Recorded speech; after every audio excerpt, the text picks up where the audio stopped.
It's possible. It depends on how much time you're gonna dedicate into it. And it is like with a lot of organic farming, it's not necessarily as well suited to just like one simple crop production. If you can incorporate mushroom cultivation into a greater enterprise, then a lot more synergy will develop.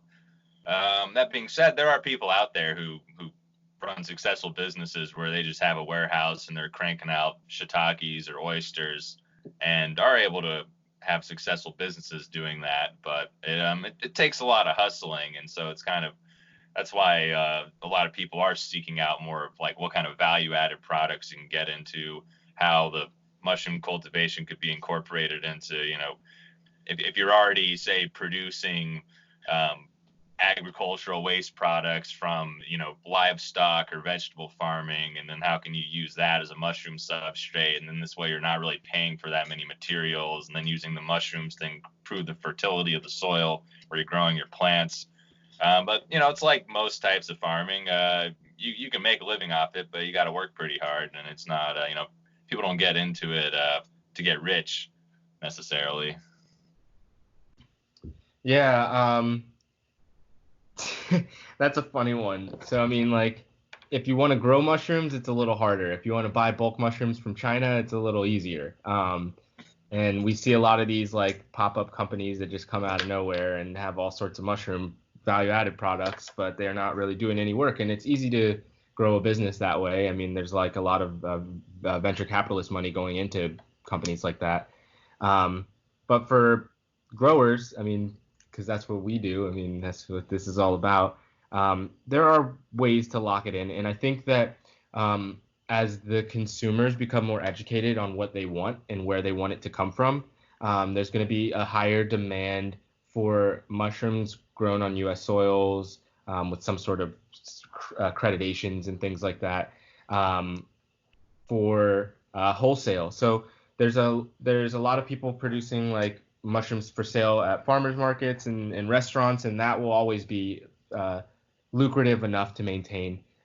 Keeping in mind that for any scale of mushroom business to be somewhat profitable, you're going to need at least one or two full-time employees. So you'll see a lot of people that start their own mushroom farms. Literally, that's all they do, and don't take that many breaks. If you want to just do it on the side, if you're already selling crops and just have it as like a small thing on your side and not something that's going to be completely providing you with income, that's also feasible.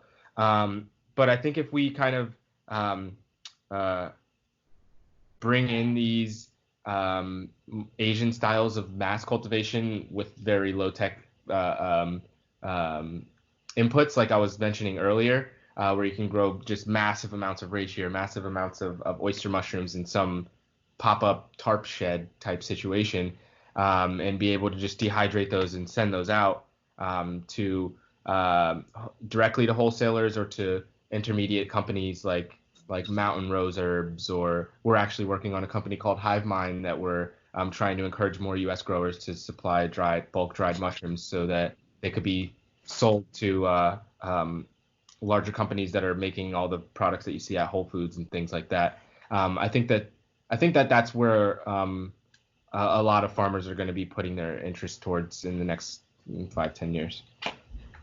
Yeah, So I mean, at the end of it, you can make money growing mushrooms, but don't expect to get rich. yeah, and as the it becomes more and more popular, and more people want to buy U.S. organic, local grown mushrooms and whatnot. There's the multiple steps in the mushroom production process where someone who's a cultivator could be getting involved in those as well, not just selling the mushrooms, but if you just have a facility where you can grow a bunch of mushroom spawn and then sell that spawn to growers who are actually focusing more on fruiting the mushrooms, that's like another place in the supply chain where there's definitely potential for profit, or selling cultures.